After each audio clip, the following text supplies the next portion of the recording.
What's going on, everybody? Classic Game Freak here. Retarded by choice. And this is the Classically Retarded Show. Thanks for listening. Yep. So, what's up with you here lately, bud? Same old, gaming like a game freak.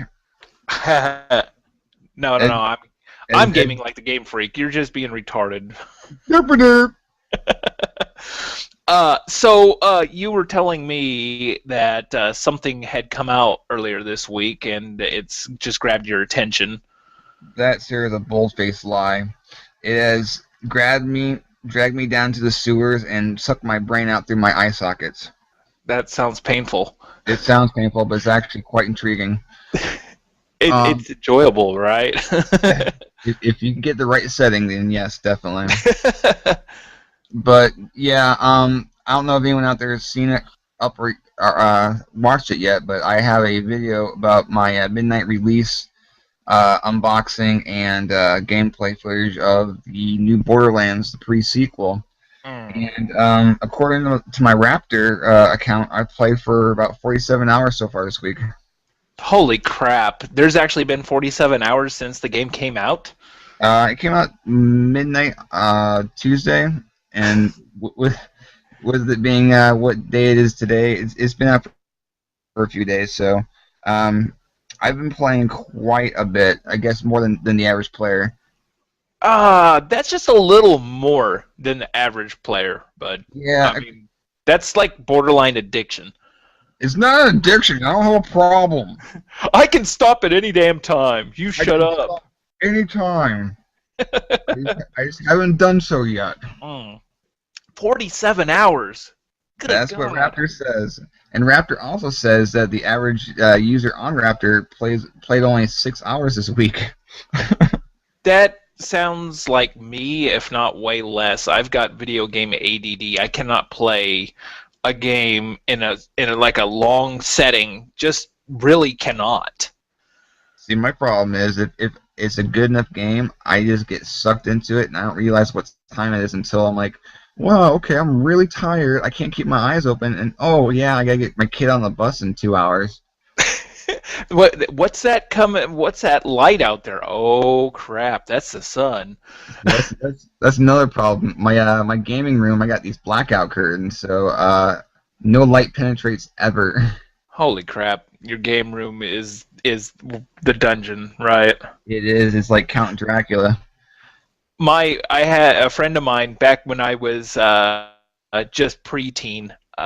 Like him and I always hung out in like a guest room, and she always called it the dungeon and called us dungeon rats because it was always video gaming. We're always playing Link to the Past and everything, and she's always like, "You dungeon rats need to go outside and play." And I followed that the whole dungeon rat theme up until I was about 16, 17. Once I hit 18, I kind of took the blinds down and started enjoying sunlight a little bit. But the sun's bad. I put away my vampiric ways. But the sun burns us. Exactly. And then no sun and plenty of Mountain Dew. Oh, good gravy. Mountain Dew is like the elixir of the gods. So you're a Mountain Dew drinker, huh? I do the Diet Dew, but yes, I do ingest quite a bit of the Dew of Mountains. Oh, dude, and you're not a Call of Duty player, are you? No, sir. No, the Diet Mountain Dew and so on, doesn't that have the Call of Duty codes on them?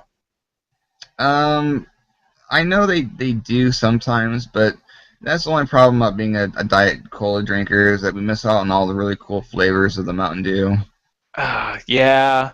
Well, I mean, I know here lately, Activision and Mountain Dew and Doritos have really been trying to get their players fat and putting codes on Mountain Dews and Doritos for in-game loot and so on. So I've been going around work telling everybody, it's like, if you drink Mountain Dew, you better give me that cap or I'll steal their caps.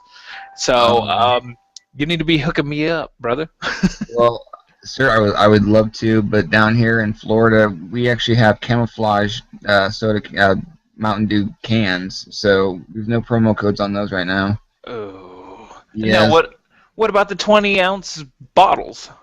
I don't do the bottles that often. Mm, I know, epic fail, but tisk tisk. I drink so much of the dew that 20 ounces at a time just does not do it. I gotta double fist these cans like it's crack cocaine or something. Yeah, if I used to be that way with Mountain Dew. Trust me, I've really kind of curbed, and I liberated some of them pounds. I shed some of those pounds that Mountain Dew gave me because I was not graced with a good metabolism. So Most of us aren't, sir. so, but yeah, you're playing the Borderlands, and I know like nothing's really grabbed my attention. Destiny grabbed my attention for a while. I actually sold that to get Shadow of Mordor, and that didn't grab me quite like Destiny did. But I know come here on the third, I'm a Call of Duty fan, and I know that this spells doom for sleep and for just my performance at work because I know that Monday, if I can't miss work, I'm going to be dead freaking tired because I'm not going to get to bed until well after the sun has come up after the midnight release. I know that feeling all too well. I've done many midnight releases and had to be at work at 7 o'clock the next morning and be living off like 30 minutes of sleep, going, okay, if I can just get through today, come home, take like a half-hour nap, I can play until dinner. You start planning it in advance, right? You do, and I know for me for a while the Guitar Heroes. I had a friend who worked at our local gaming store here in town, and he would hook me up with midnight releases on those. And so I'd go in, get my Guitar Hero, whatever number it was, go home, sit down and play it, and like, okay, I'm just play one more song. Okay, just one more song. Oh, I gotta get through this bracket. As soon as I'm done this bracket, I can go to bed. Next thing I know, like, oh, I beat the game already. Crap. I understand that one completely. I love the Guitar Hero series, and even since I found that Explorer guitar a few weeks ago, it was like I broke it out to test the guitar. Like I wanted to play one song. After about 10, I think it was, I finally sat it down. I was like, yeah, it's working. I broke it in efficiently. It works great. Yeah, every button when I need it to be pushed works. So I just wanted to be absolutely sure it worked and well. So I I can totally relate to that because I just picked up a Les Paul controller for the Xbox 360, which is currently en route to you. But, sweet. but I had to make sure that it worked properly before I put it into a box. So I was like, okay, threw on Guitar Hero Van Halen. And, I played it and beat it before, but I haven't played it since it came out in like 2009, I think. So I'm sitting there playing it. I'm like, you know what? I haven't played the bass career yet. I might as well sit down and play the bass career. And I ended up playing and beating the whole entire career. And I'm like, well, you know what? I need to go and get 5 stars on these songs now. So I'll go back and get 5 stars. And so before I knew it, I'm like, okay, I gotta stop now. So your guitar works perfectly. Sweet. Well, I'm glad you had the chance to test it out and everything. Trust me, I'm gonna do my very best to test it out whenever it gets here. Like, don't get me wrong, I'm gonna be like sidetracked hardcore by time that shows up. But I plan on taking the time. I'm thinking not Van Halen so much, but I'm thinking more Guitar Hero Metallica. See, I love that one, but I have a friend who only owns 2 Guitar Heroes, and one of them is the Metallica. So every time I go there to play with him, that's all he plays. And don't get me wrong, I do love those songs, but I can only play For Whom the Bell Tolls so many times before I'm saying that the bell's tolling for me, sir. Yeah, that's it. That's I'm done. For me, like I don't know, I can't get enough of um oh man, I just had it in my head. Now I Is have For Whom the Bell Tolls in my head. um oh, oh, oh I'll think about it. I know it's going to be like at the most inopportune time that I think about it, and I'm going to just like blurt it out. But Hey, that's the way I do it. yeah, I'll probably end up looking it up because it's already driving me nuts. I have to be. What was the song that freaking Kid Rock took and butchered for American Badass? Oh, sad but true. Sad but true. Thank you. Now I don't have to look it up. No, you have to look it up. That horrific song's been etched in my brain for the last 15 years. Well, Yeah, the American Badass. oh God, don't get me started on that. That's the same butchering as uh, what he did to Leonard Skinner and with Sweet Home Alabama and what Yeah. was that other song he used in there? I don't remember, but oh my God. Okay, we're just gonna get to the topic at hand tonight here. Speaking of horrors, Horror. that's the horror of our ears. That is the horror on our ears. We're coming up on Halloween. Yes, sir. The best time of the year. Yeah, yeah. It's the most wonderful time of the year. Hell yeah. And I know I was thinking about a couple different games that kind of spooked me. Of course, I'm thinking like horror movies here, like I'm seeing on like AMC, they're doing the 15 days of Halloween. They've been showing Tremors for some odd reason. I've never considered that horror, but they're showing previews for Friday the 13th and Halloween and uh, Just all the classics. yeah, yeah, Child's Play, yeah. So, what better way to celebrate Halloween than to talk about some of our favorite horror games? Exactly. I mean, there's been a lot of really great games to come out for the various different systems over the last 20, 30, 35 years. And I know you have a couple picked out. I got a couple picked out. Oh yeah. Um, are there any in particular that just strike you as being like creme de la creme, top of the heap, the end all be all of the horror games? Well, I mean, everybody has their own opinion. I mean, everybody has one that stands out for them, and like for me, horror means jump scares and everything. Of course, there's like one I have to say is like Dead Space. Um, that's one of the first games I've ever really sat down like in the dark. Like I was like, okay, I bought a VGA cord specifically for my Xbox 360 to hook up to my computer monitor, and like just sit in front of it, and I wanted to be scared, and it did just that. It scared the crap out of me. Um, Trying to think, that was a great one. The whole like trilogy of games was just fantastic. So kudos to them for a great franchise, a great IP. But I'd have to say like Outlast if we're talking about like current generation, but one that really stands out for me because it still is creepy to me to this day whenever I play it. I don't know what it is. Maybe it's just because I was really creeped out when I was younger, but Shadowgate on the NES. That was actually one of the very few role-playing games I enjoyed playing because it reminded me a lot of actually playing Dungeons and Dragons, like sitting down at a table in a basement with your character sheet, your D20s, and all your stacks of sodas and snacks, and just going for it. And Yeah, that game really had that kind of feel, at least to me, like being in a dungeon like that. It was really a really fun game. right. Like the fact that you progressed.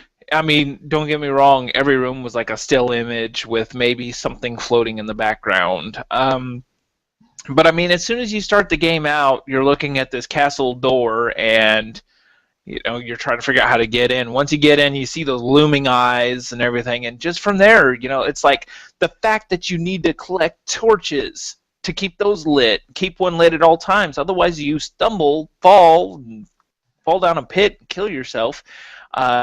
Death is always looming, and for me, I think one thing like that really set that game up for me, it just gives it that vibe, is the music. Yeah, the music is definitely an aspect of the game that gives it that you're in this, you're in it to win it, or you're not. But that music is chilling. Yeah, just jeez, like I can hear some of it in my head right now, and I don't know.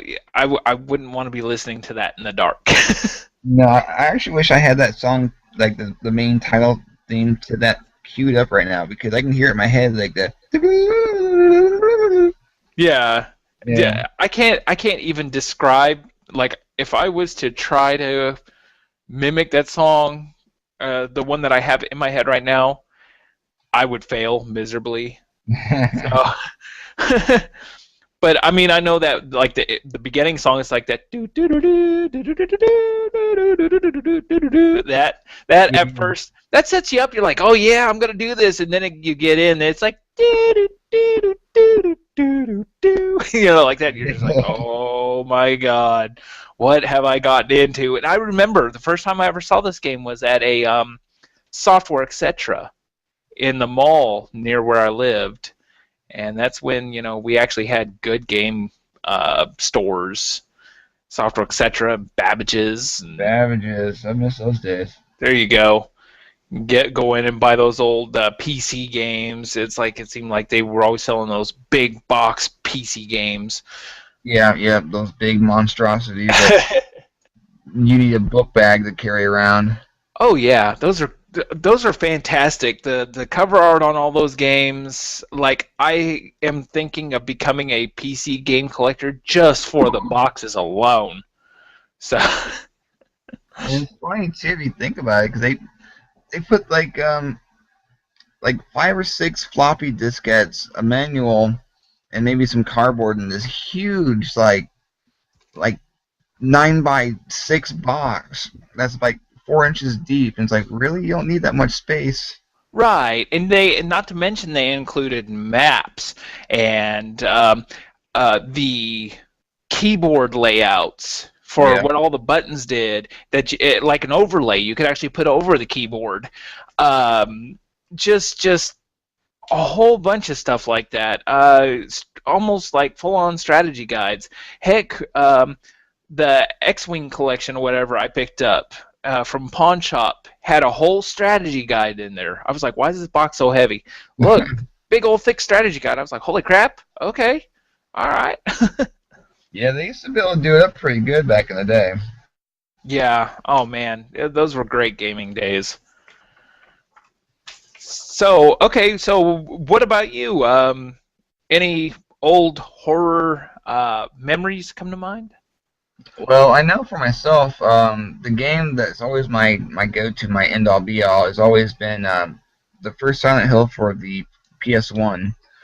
I Mm. remember I think I was at an EB Games up in Virginia, and just going through the stacks of stuff, and the clerk had mentioned that they just got a new game in called Silent Hill, and that was pretty spooky. I'm like, okay, whatever. I'm not spooked easily. Horror films don't scare me. Horror genre, anything doesn't spook me. I just like it. So I was like, well, okay, I'll pick it up. And at the time, I was actually in the Navy, and I was stationed on board an aircraft carrier, had to do weekend duty, and so basically I worked 12 hours on, 12 hours off, and I had my PlayStation in my shop. That way I could have something to do when I was off duty. And Right. me and the other guy who was on duty with me, we just sat there glued to the TV, watching and playing and just trying to figure out all the different puzzles and getting scared by the nurses walking by, all jittery and shaky and stuff. And I remember the first time seeing Pyramid Head, and he's dragging that big ass sword. Good God, that's one of the first times in a game where I was like, "Oh my gosh, I'm gonna poop myself." Well, was Pyramid Head was actually in the first Silent Hill? I I think so. I think so. I I could be thought wrong. I thought he didn't come out till the second one. He may have, but I might be getting my games mixed up. But I would have sworn it was in the first one. Well, yeah, the first one. Yeah, that I will admit that that was a game that kind of freaked me out. One of the games that really gives me goosebumps when those alarms would go off and everything turned from concrete to like metal grate. Yeah.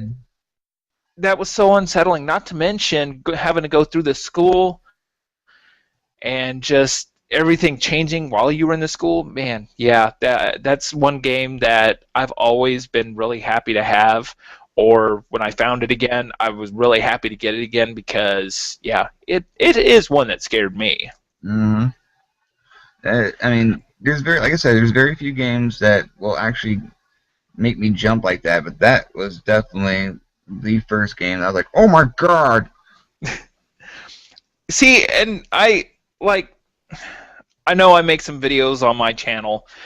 Like I played that Baby Blues and so on, and my reactions, like while they're kind of over the top, like I made myself kind of let them be over the top. Like I was like, "Holy crap! Oh my god!" But that was just me like amplifying how I really felt. I've got a video of me playing. Have you seen Slender at all?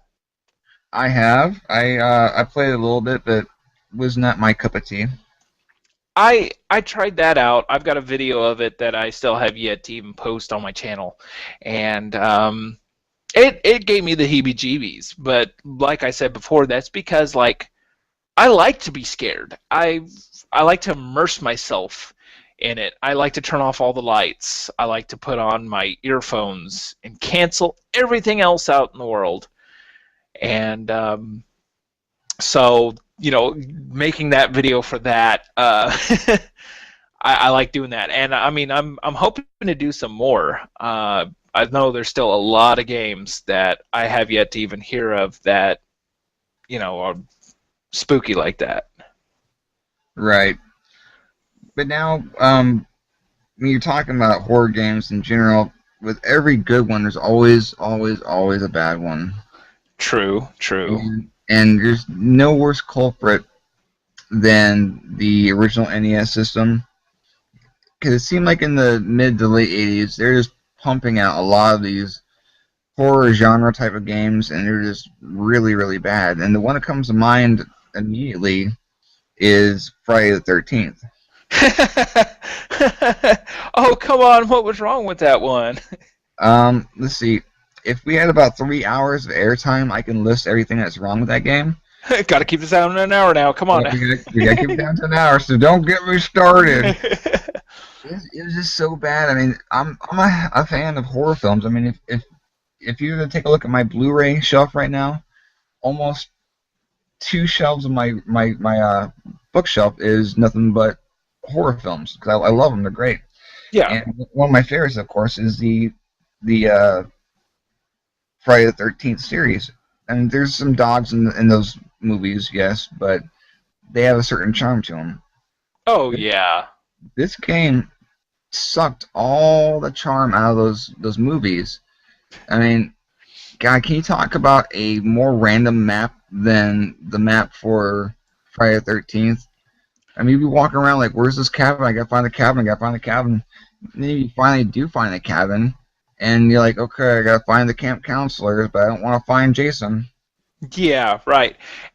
What was worse is getting into the cabin, and then it turned into that kind of third person, first person perspective, Mm-hmm. and it's like there was no map or anything. It was just like walls, and it just I don't know. You could be going in circles and still get lost in this little tiny cabin, and then all of a sudden there's Jason. Yeah, there's Jason. He's like Mike Tyson big on the screen.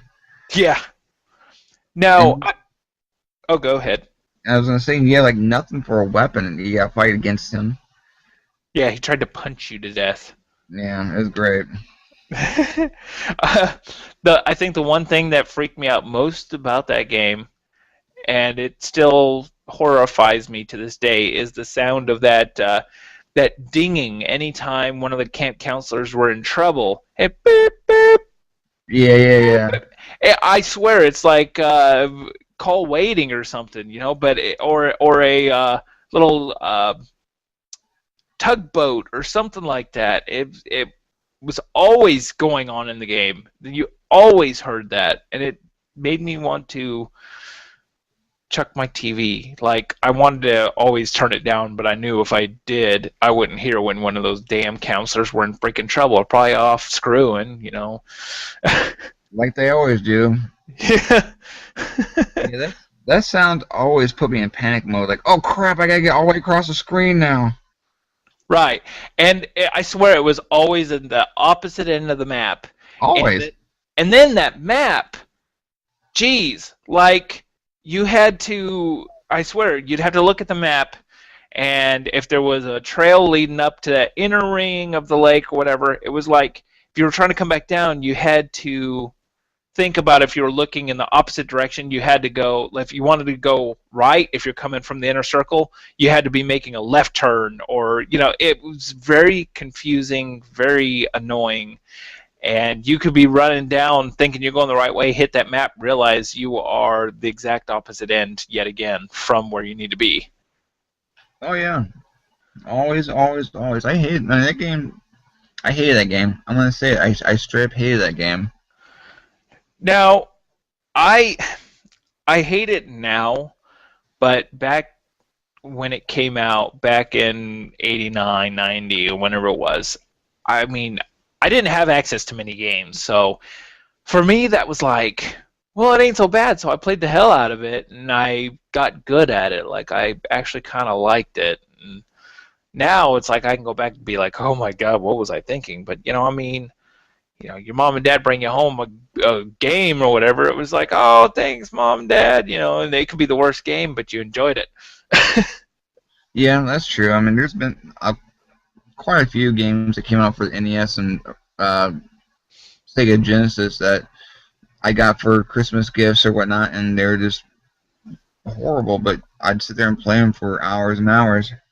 Right, you actually found a little bit of a charm to them, even though they were complete, utter dog crap. Oh, yeah. I'm trying to think of examples here as far as my gaming history went, but I'm kind of coming up with a blank right now. For what, just horror games in general that you enjoyed, or ones that you couldn't stand? That I couldn't stand, and I know that's off topic. We'll do that for another episode. Okay. One horror game that came out on the PS1, and I'll admit I liked it because it was so unpredictable. Like, what I can remember, mind you, I it's been so long since I've played it, but Clock Tower. That was a fantastic game. I liked how unpredictable that game was. I mean, I didn't even realize it was on Super Nintendo until just like a couple of years ago. Oh, really? Yeah, like I was like, oh, this was a Super Nintendo game too? Are you kidding me? Really? I did not know that. Yeah, and it looks like it was done pretty well. It kind of looks like a Monkey Island on the PC, sort of the pixel graphics like that. It's kind of like that. It's kind of neat. Yep, I'm looking at it right here now. Yeah, came out in 1995 for the Super Nintendo. Yeah, so I know they really kind of got some better graphics with the PS1, and Scissor Man was freaking terrifying, especially when you once again allowed yourself to be a little scared. But the reason I say it's unpredictable was, I mean, he could be hiding anywhere, and it was just completely random. It's not like, oh yeah, I've been in this room before, I've cleared it out. He's not going to be hiding. Right. And all of a sudden, you walk by it, he jumps out of it, freaking stabs you or cuts you in half. Yeah, he was a little creepy. What cracks me up is he had like the horror trope going on, like he followed so many horror tropes. Slow villain, menacing though, couldn't really kill him, nothing like that. Like, I mean, it's like he would walk across the screen while you could run around, and it's just like, I swear, it almost gave you a reason to fumble because that music could kick up. He'd be walking, chomping with the scissors and just. It was funny. It was like I swear I just wanted to trip in reality just because I was like, oh shit, here he comes. Yeah, I can't remember if it was the first one or the second one where you were in a school I and think, he came out of lockers. yeah, I think that was the first one. Yeah, I think so. I think you're right. Yeah, Be- I remember that. And you're walking down the hallway and all of a sudden you pop out of a locker and like, oh crap, I gotta run now. right, exactly. I remember my friend telling me he's like, dude, you gotta try this game out. It'll freak you out. It's pretty trippy because he just jumps out wherever. You got to be careful. So yeah, that was one. But I see back when it came out, like I didn't appreciate it like I do now. Like I was just like, oh yeah, this is kind of cool. It doesn't really scare me. But hey, it's kind of cool. But now I'm like, I can appreciate it for what it is. Like Right. I'm really happy I got to play it. I'm looking to get it again. I really do, so I can just enjoy it for what it is. Yeah, I mean it was definitely a fun game and it ate up quite a few hours of my personal life. Yeah, that's for sure. And I remember every person I showed that game to, they'd be like, "Oh, that's a great game. I gotta pick me up a copy." And it's one of those games that, uh, as far as I remember, was not a real popular game. Was No. not easily found at your typical gaming store.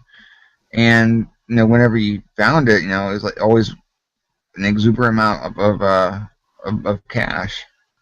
Yeah, I remember renting it from a supermarket, and my buddy, like I said, he was like, "You gotta try this out. I can't believe they have it." I was like, "Okay, well, we'll try it out."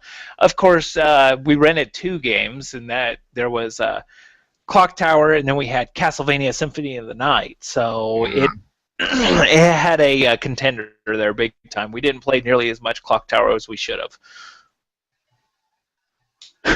Yeah, well, for all those out there who've never played or never heard of it, definitely take a look and see if you can find it because it's worth a play.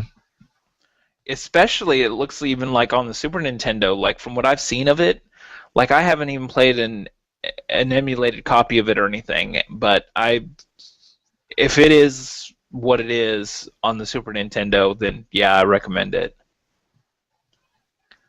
Now, have you ever played? And I mean, I know they've brought out a few sequels and everything, but have you ever played the original Alone in the Dark? Yes, I have. What'd you think of that? Um, Basically, it was a big waste of my time. Really? Um, the controls on that are probably the I'd say probably the worst controls I've ever had to deal with, and that's even including the original Ghostbusters on NES. Wow. Yeah, I think that if you got used to Alone in the Dark, you could play Resident Evil, like the first Resident Evil, just fine. now Um, don't get me wrong on some Resident Evil. I used to play that junk back in the day, and looking back at it now, yes, the controls are horrendous, but back in for that time frame, not that bad. right, right. Well, for me, Alone in the Dark, I bring that one out because that game did give me the heebie-jeebies a little. Like, I mean, you're going up to this big old mansion, and it was like, I don't know, it just seemed like there was death at every corner. There was always something odd that could kill you. And I mean, if it wasn't that, it was simply because you were getting distracted by how you could kick or punch. Like you had to ready your character's kick. You'd like have to hold down like I played it on the PC, so it was like you had to hold down the space button and he would rear back his leg, but he'd act like he was like having a really hard time balancing, and then when you let it go, then he'd kick. And that was really funny, but it's like I don't know. There was one point where there was like a ghost pirate chasing me in the game. Weird gargoyles at the top of stairs, and just things like that. And I remember, thinking, man, this is the future of games right here. this is it. This is so realistic looking. Wow. It's like, man, this isn't 2D. This is all in 3D. I didn't know what a polygon was, but man, they were using them, and it was badass. But the way that they kind of set that up, I mean, that's kind of the granddaddy of like the Resident Evil games, I think. And if it wasn't for that, then we wouldn't have a lot of great survival horror games like that. True, but I don't know. Like I said, that's up there, hands down for me. One of the worst control schematics for any game I've ever played. It's really, really bad. Any ever. Yeah, the character controls like a tank, kind of like the first Resident Evil, but there's still more you have to do to get your character to attack, and with how it looked, it was hard to tell if you were, pointing at something with a shotgun or you were going to miss it completely or what.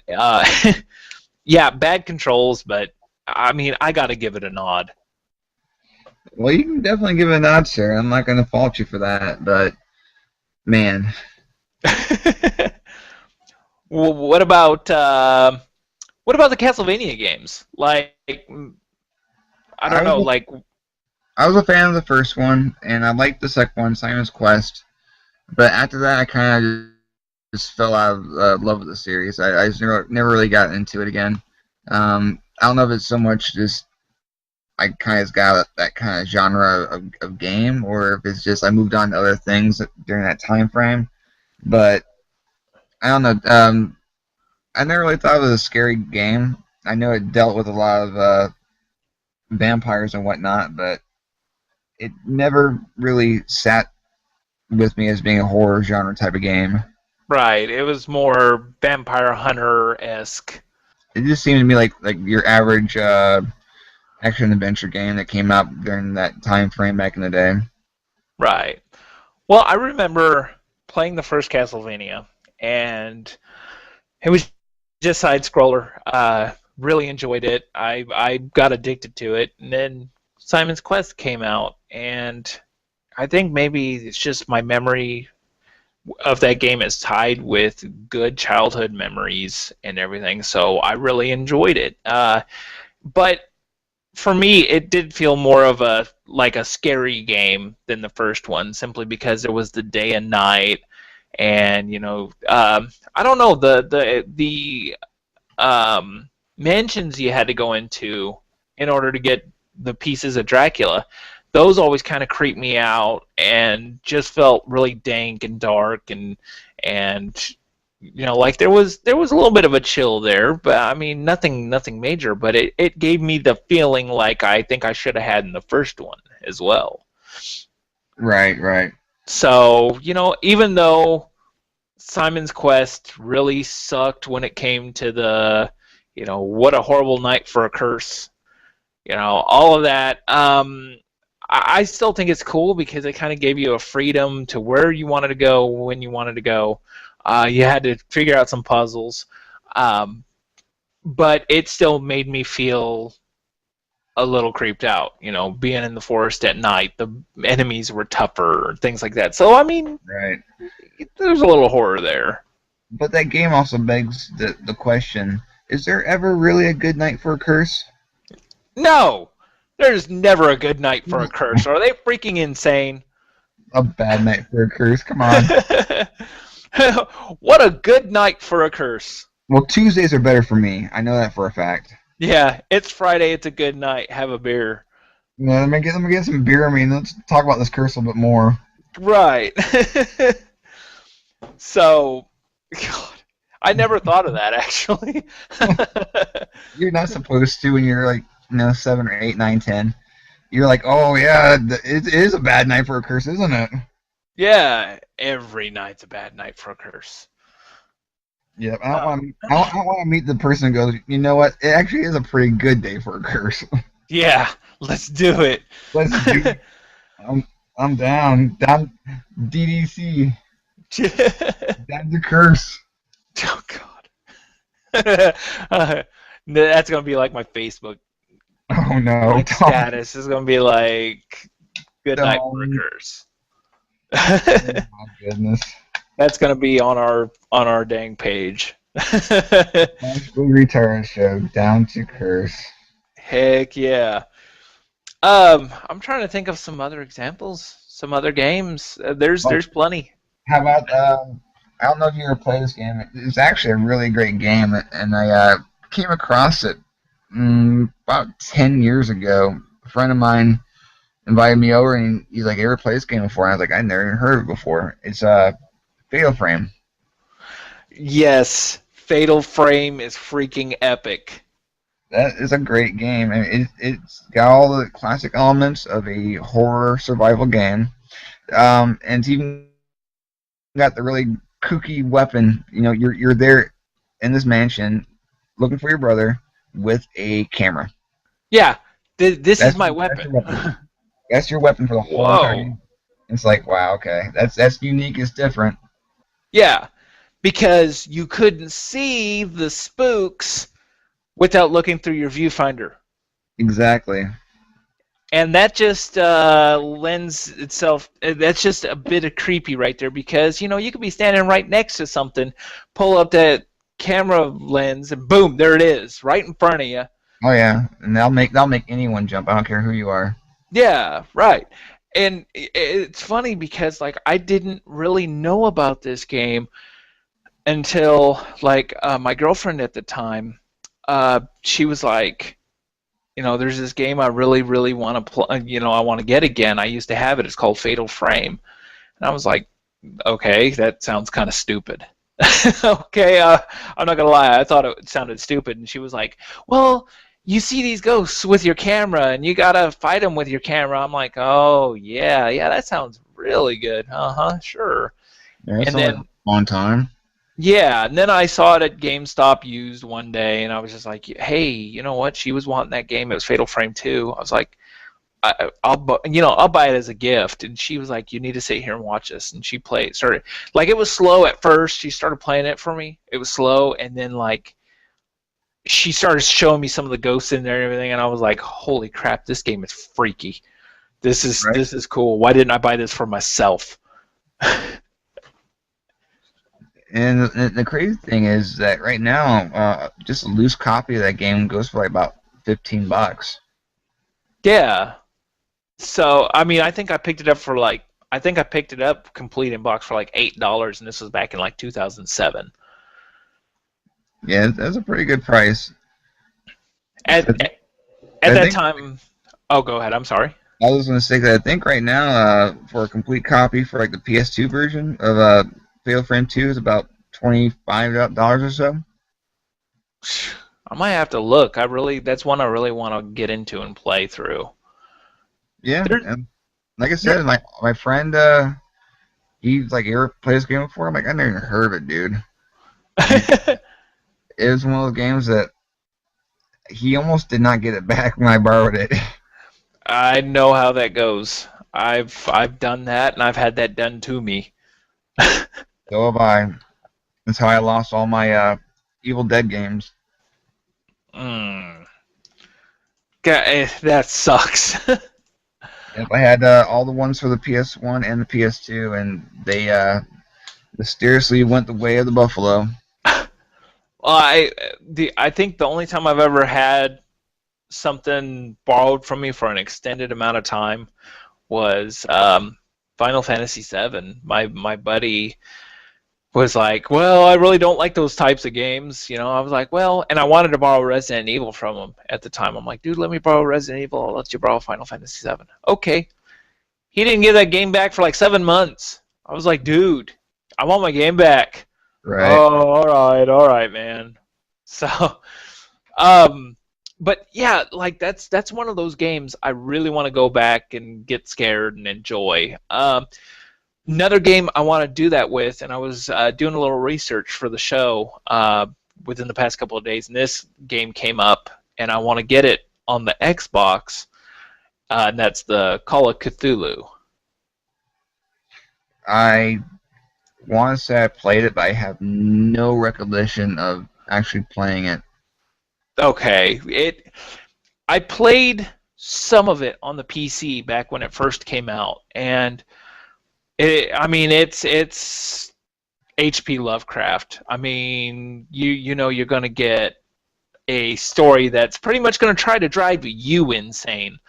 And I mean, I remember in the game getting tripped out by there was like diaries lying around, things like that, where they were talking about what they were doing to some of these mental patients, and it was like they were severing the nerves of people or pulling the nerves out of people or yanking some bones out so they just kind of flip-flop and things like that. It was unsettling. And like I came across the name on a couple websites. I was like, I need to play that again. I need to play it like all the way through because it unsettled me. It's H.P. Lovecraft. Right. It's Cthulhu. Is didn't Bethesda make that game? I don't think so. I did have the list up here, but I turned it off when I heard that weird ass music. I don't know if it was trying to creep me out or what, but You got a Ghost of the Machine, man. I know that's what it seems like. What did I type in even? What did I Google with that?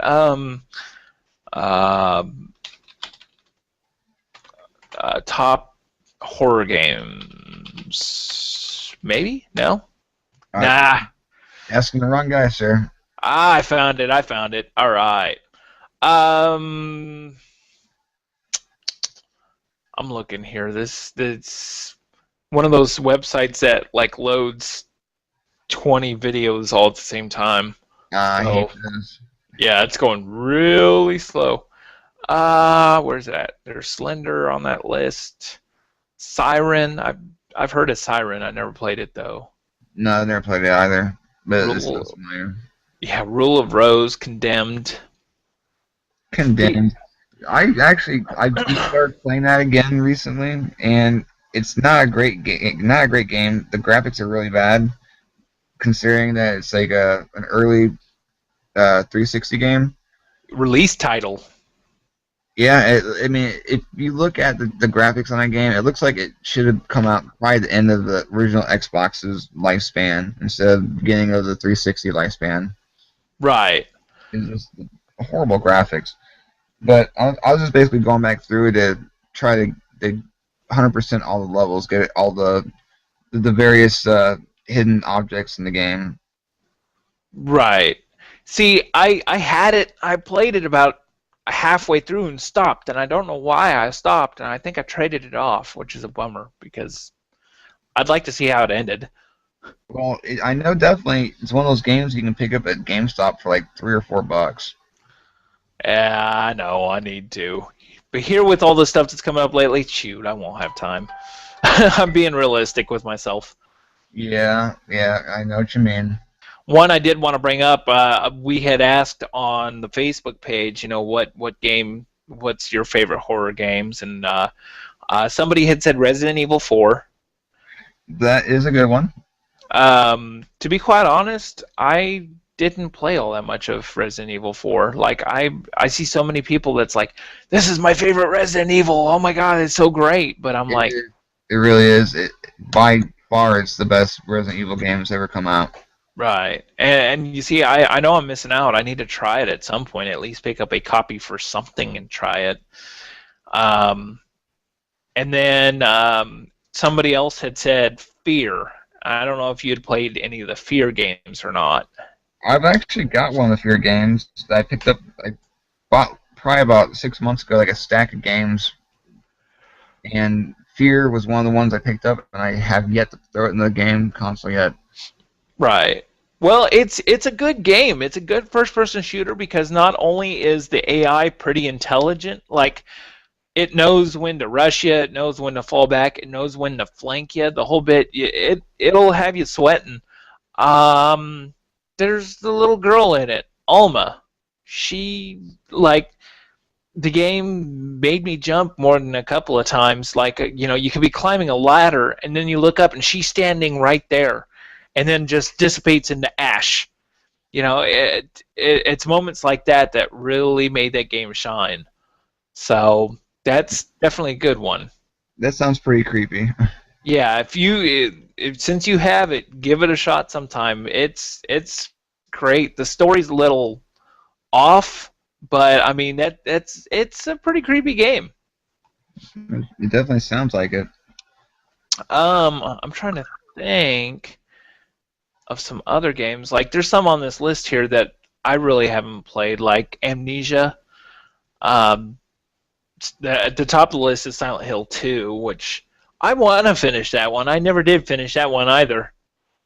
That's a good one. I think between 2 and 3, I can't decide which one is my absolute favorite, but I know I prefer 2 over 1. Really? Oh yes, sir. See, I do remember being a little disturbed seeing. I think it was Pyramid Head with the nurse for the first time. Yeah, I mean, this the whole hospital motif is creepy enough as is, Right. but I mean, it was a great storyline, and it really had you kind of guessing. Is this guy all there? And if he is, what's going on that's causing him to have these lucid dream hallucinations? It's good. I liked it. Right. I mean, I've read plenty of what happened there, but it was kind of creative, and the reasons that the monsters are there and what they've manifested themselves as and things like that. I think that's really neat. I'm trying not to get into any spoilers there for anybody that listens or watches If, or anything like that. if But no one's if anyone's listening and they haven't played Silent Hill 2 yet, they need to get with the program. yeah, I did have two copies. Uh, one copy's headed your way, but well, you already got it. Never mind. Yeah, I got it Thursday. Yeah, that's right. So there you go. Yep. Yeah, Jeez. I haven't had a copy of that game for the PS2 since about '08. But if anyone out there who does listen to us and is interested in playing this game, I know that the Xbox 360 has an HD release of 2 and 3 together. Right. I believe I might have shown it off in a pickup video a few months ago. But I went back and started playing 2 on the 360, and oh my god, how clunky are those controls? Probably pretty damn clunky. Very clunky. I mean, it's a port from the PS2 version, so it's got to tell you at least a little bit of something. There you go. Well, here's a question. You gonna do an unboxing on that super cool box I sent you? It's already recorded. I'm actually in the process of editing, and it should be up Monday. I got you. Sweet. Yep, yep. Well, yeah. I trust me. I'll have an unboxing of what you sent me. I'm hoping. I'm hoping to have it all done by the end of next weekend. But I'm not gonna lie to you. This week I'm already getting three different things in the mail. Wow. And I mean, I know you follow me on Facebook, so you already pretty much have an idea of what I mean, along with what you're sending me, what else I'm getting this week. Yeah, So you're gonna have a nice little haul, sir. I finally getting my Oculus Rift. Finally, they shipped it out Thursday night. Yeah, Thursday night, and it's gonna be here Tuesday. So after 2 months of waiting for them to ship it, they finally shipped it. Well, that's good. I know that you're saying that you're keeping your copy of Alien Insurrection, Isolation. Isolation. One of Yes. those things, one of those alien movies. But you're keeping your copy because you're hoping that the Oculus Rift will enhance your gameplay. Yes, right. I am not a fan of Alien Isolation or Alien Isometric or whatever you want to call it.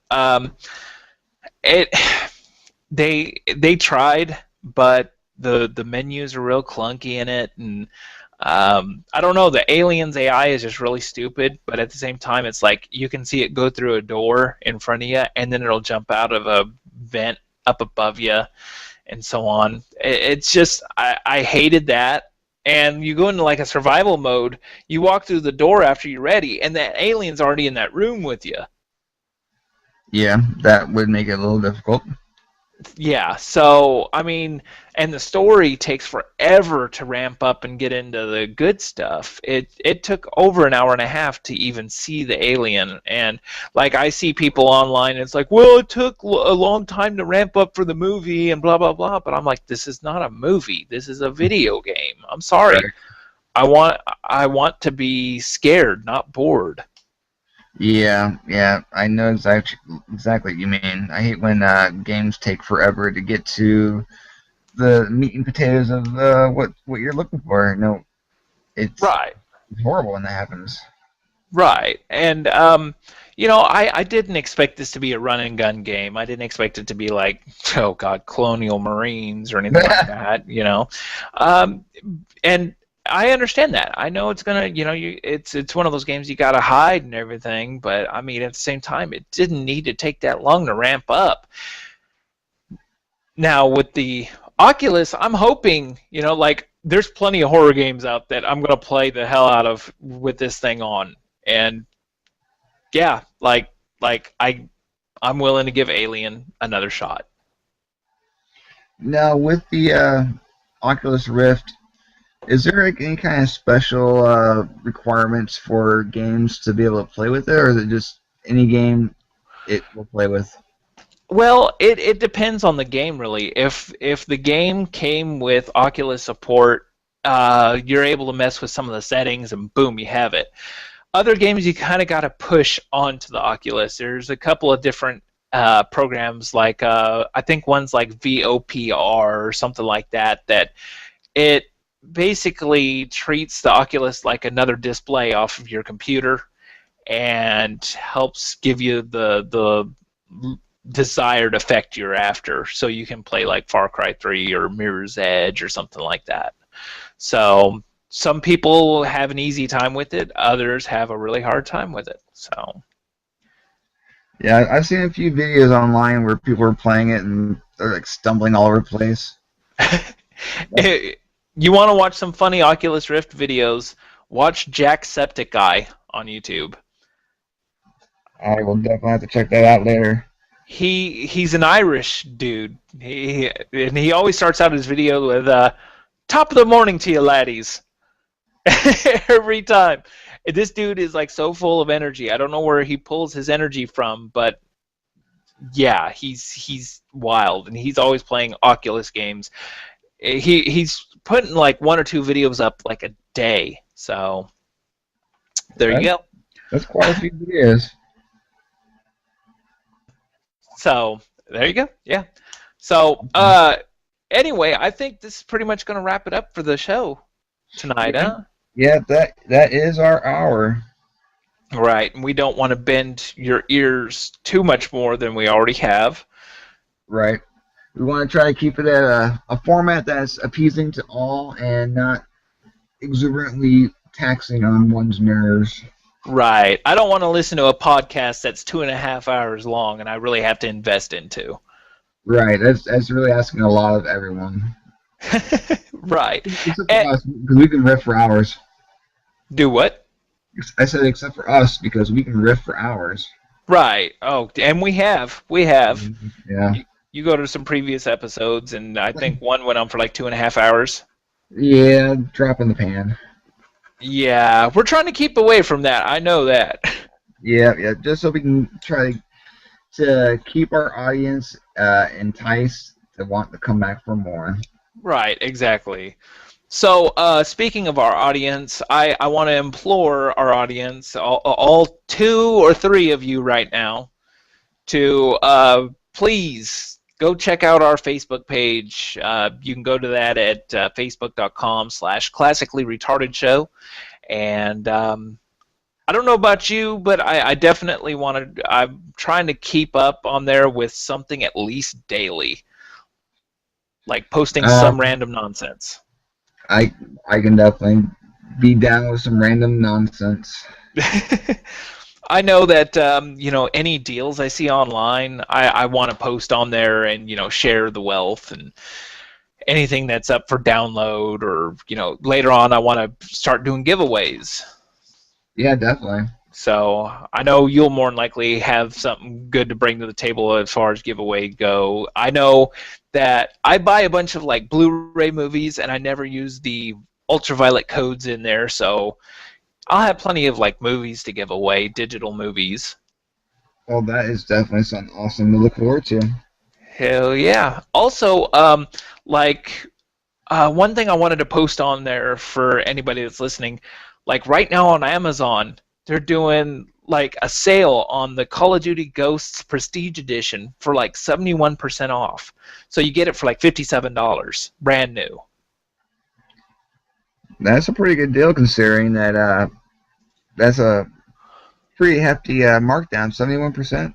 71, yeah, you save like $149 off of it. That's good. I know that you said it's Ghost, right?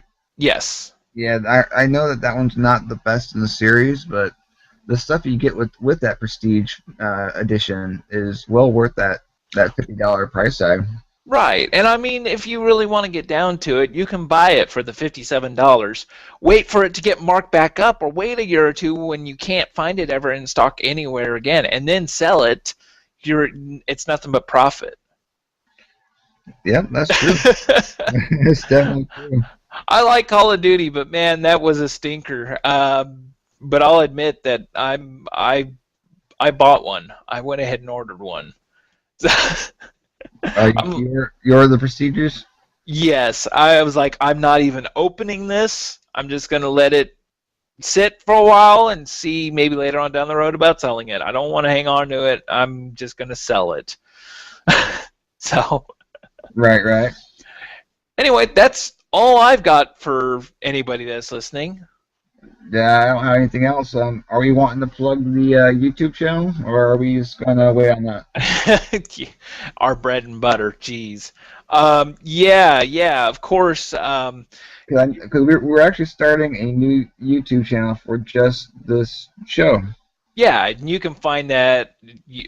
It'll be like youtube.com/users/classically retarded show.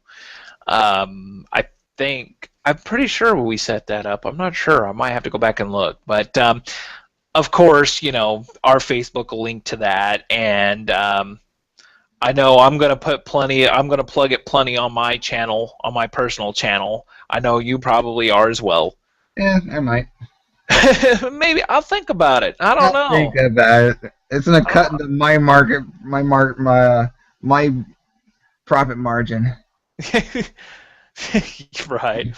So check that out. Of course, like, comment, subscribe. And I'm actually working out a Podomatic account as well for our show. So you'll be able to find us over at Podomatic as well. And we're hoping to have more content here soon. New episodes, hopefully. And I mean, we're really going to try to push every 2 weeks. Yeah, we kind of slacked off last week, but that's our fault, not your guys's. Okay, so it's not your fault. It's us. It's not you. It's me. Yeah, Mommy and Daddy love you very much. It's not your fault. All right, well, that's going to go ahead and do it for this episode. I am Classic Game Freak. Retired by choice. And we'll see you all in a couple of weeks. Yep. Peace. Cheers.